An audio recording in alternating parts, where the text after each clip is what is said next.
So first of all, we've got two sides of the same coin. Again, same expression. We have, let me slide myself over here. We have healthy eating for health and eating to benefit your long-term health and wellness. And then the science of fat loss. And they don't always go down the same path, but we can take control of that and make sure that we are going in the right direction. So when we're talking about healthy eating, which is going to be the first part of this presentation, we're going to be talking about how to get in more micronutrients. Micronutrients, as you can see, are things like vitamins, minerals, antioxidants, fiber. They're the things in food that actually bring our body better health. They make us feel good, they make us feel healthy and energized, and we need a good balance of them to have good long-term health. So that means clean eating. That means eating lots of veggies, lots of whole, unprocessed plant foods, having lean proteins on there, and avoiding things that can be damaging to your health, like overprocessed food, dairy, high-fat processed meat products can actually be really inflammatory and damaging to your health. So when we're looking at eating for health, we're looking at what is on your plate. The downside is that it can feel restrictive. You can feel like you can only eat from a certain list of foods, or that you can't have things that taste really good because they're not like clean foods. So it can make social eating and eating out really difficult because you feel like you're restricted to just those clean eating foods. It also does not guarantee fat loss because the science of fat loss has everything to do with energy balance. So if you're not looking at your calories as well as looking at the quality of the food on your plate, then you're not guaranteeing yourself the fat loss. So that brings us over to the other side of the chart, which is eating for fat loss. And that is focusing your attention on energy balance.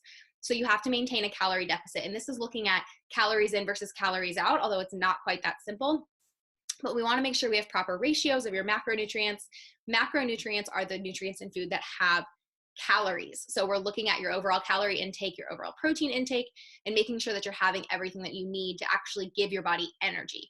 So calories represent energy, micronutrients and vitamins and minerals represent health, and we need both of those in our day.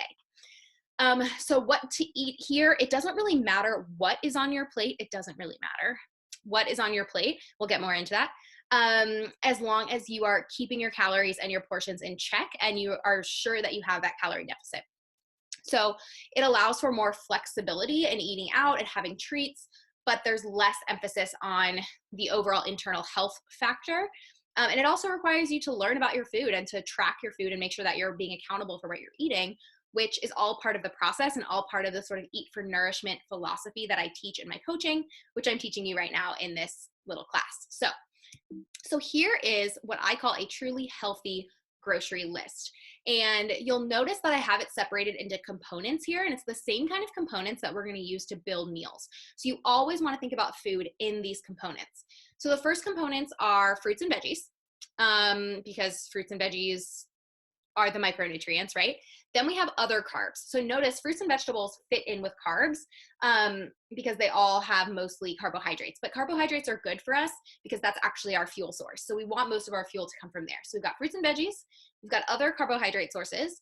We have healthy fats. You need healthy fats in your diet, especially for women, to make sure that you are keeping your hormone balances, because our endocrine system, which is what regulates your hormones, benefits from all those healthy fats. And notice those healthy fats right there, those are all plant-based fats. Animal fats that come out of like the actual fat cell from like meat are saturated and are the same kind of fat that we have on our bodies. So when we consume a lot of animal fats, we actually absorb a lot more of the saturated fats than we would if we were having plant-based fats, which are the monounsaturated fats that are good for us. So we want to focus on having our fat sources come from plants. Now, when it comes to protein, there's a ton of options on there. I always say you want lean protein, which means low fat, high protein sources, because of this, what I just mentioned about animal fats being saturated and how we absorb them. So there's some plant-based sources listed on there. Seitan, tempeh, tofu are all plant-based. Chicken and turkey and fish and egg whites are all animal-based sources of lean protein. And I have a little asterisk there. If you're going to eat animal products, you just want to pick high quality ones because we are animals. So we are mammals. And the way that we consume animals means that we absorb those tissues differently than we absorb plant tissues. So you just want to make sure it's high quality because you want whatever you're introducing into your system to be something that you want in there. So we want lean, high quality, organic, grass-fed, hormone-free options just to avoid, consuming excess amounts of those things. Then at the bottom, I've got condiments and seasoning. Those are like the make it taste good kinds of things. And they're great ways to add flavor to your food without adding a ton of extra crap. So we've got a lot of like low calorie, high flavorful things there. Take a look at that and just pick things that you like. As far as snacks and miscellaneous things goes, once we get into the flexible dieting concept, it'll make a lot of sense about how you can fit in a lot of your favorite treat foods with most of these foods on your plate, and then adding those treat foods in as a treat as opposed to the everyday thing. So notice the components of this grocery list. And then it also says at the top, 80% of your food should come from these foods because they're the most nutrient dense. That leaves 20% of your diet to be like fun packaged foods if you want that too, chocolate, wine, all the good stuff.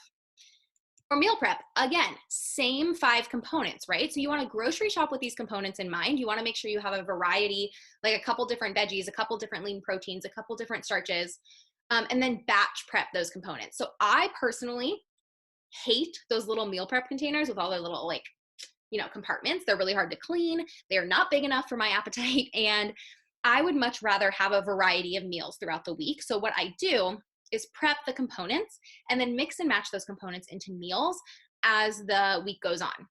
So maybe you have like a couple different protein sources. Maybe for starches, you have rice, potatoes, whatever, and you can just mix and match throughout the week, putting those components together in that healthy meal building practice so that you don't get too bored, but you're still making sure that you're getting yourself everything you need.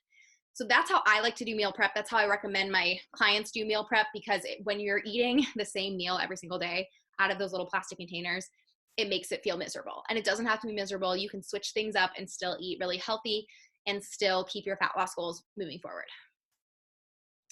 Next up, eating for fat loss. All right, so we're going to shift gears a little bit. Once you've gotten the idea down that your plate should be mostly healthy whole plant foods and you're getting the proportions right of your proteins and your starches, then we want to zero in a little bit more for your body's needs in terms of calories and protein. So flexible dieting is the process of tracking food in order to use the macronutrient content to shape a full day's worth of eating to fit a range that will encourage body recomposition goals. Body recomposition just means losing fat and maybe gaining some muscle, but the gaining muscle comes down to training and losing fat comes down to diet. So if you look over, we're going to talk about how to figure all this out, how to figure out what your calorie deficit range should be, how much protein you should be eating, and then how to flexibly put that into action by tracking your food and practicing meeting it every day, no matter what. So let's get into it. How to determine your calorie range and protein target.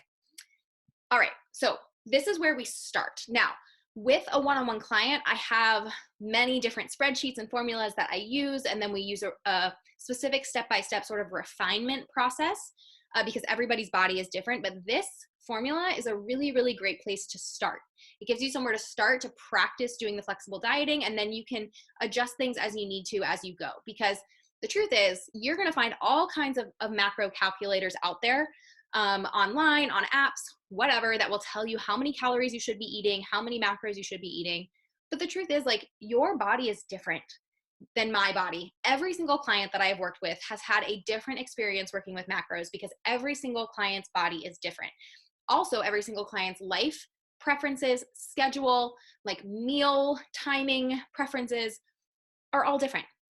So you have to give yourself a place to start, and then you have to put it into action for 30 days and then reflect and make adjustments as you need to. So this is a long-term process, but this is the right way to do it because we're going to avoid your body kind of shutting down out of starvation.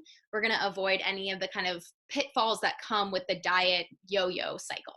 Okay, so here's where you put it into action.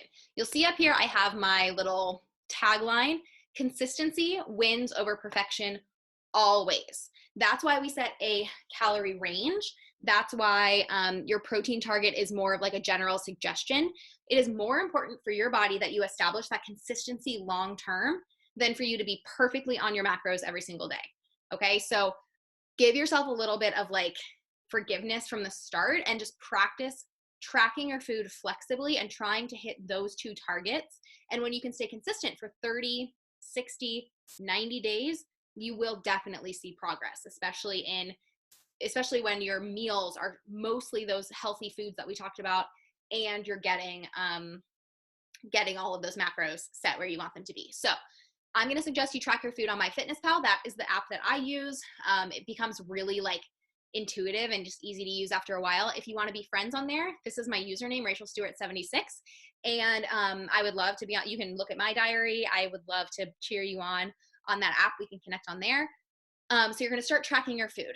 You're going to use the 80-20 rule, like I mentioned. So 80% those healthy, whole, plant-based foods with the lean proteins, with the healthy fats on there, 80% of those like really clean, healthy meals, and 20% things that make your soul happy. Be as accurate as possible when you're tracking at first, because a lot of the first like 30 to 60 days of tracking your food is a lot of experiential learning. So you're learning what a proper portion is. You're learning how, what, like literally a proper portion, where the protein is hiding, where the fiber is hiding, how to get more protein into your meal, and so on. So at first, you want to be really accurate with your measurements. So that means using measuring cups or spoons, or even better, using a food scale. They're more accurate. It's more accurate to track your food by weight, and they mean you don't have to wash all those measuring cups and measuring spoons. So I love a food scale. And then you want to be consistent as fuck for 30 days at least. So set your target and then be consistent for 30 days. Don't give up. Don't quit tracking until you've hit 30 days, because your body takes at least 2 weeks to respond well to something. It takes at least 2 weeks for you to be able to see if your body is adjusting or if you're making any progress. And then 2 weeks after that, you have to keep it going to be able to make sure that you can stick with it long term. So settle on those numbers, track consistently for 30 days, and then worry about making adjustments. So I would say, like, don't even weigh yourself, which I think is the next slide, actually. Let's go there.